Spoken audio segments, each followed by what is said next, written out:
Takulandirani ku AMTV Malawi kuchimake kwa nkhani zenizeni. Ngati nkhani imeneyo kuno kulibe, dziwani kuti nkhani imeneyo ndi yabodza.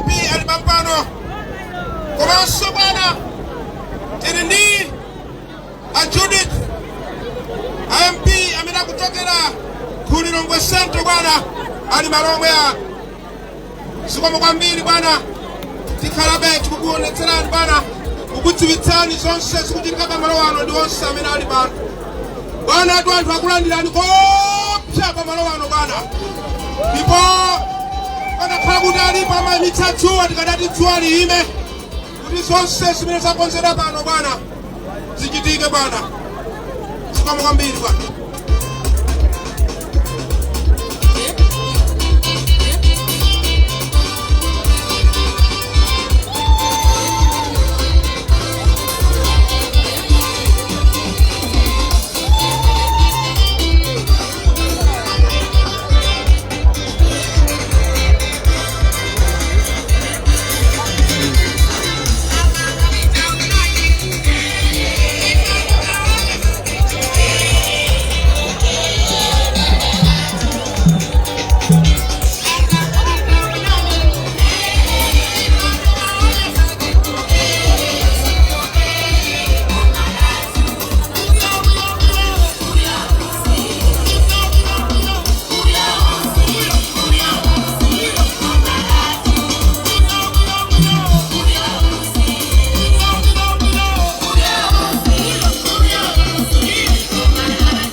Tiri ndi ana anu amene ali mashadow MPs komanso mashadow councillor tirinso ndi Betha councillor amene achokeranso Lilongwe Central bwana ali malomwe ano komanso tiri ndi addition Chitete Kamphuno Chigwirizano amene wanso bwana tiri nawo pompano zikomo kwambiri bwana zikomo kwambiri.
zikomo kwambiri chifukwa chotisangalatsa pamalo ano. Mundikhululukire kwambiri chifukwa chakuti kubwera kwanu bwana anthu amafuna kuti aonetseretu china chilichonse.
Zikomo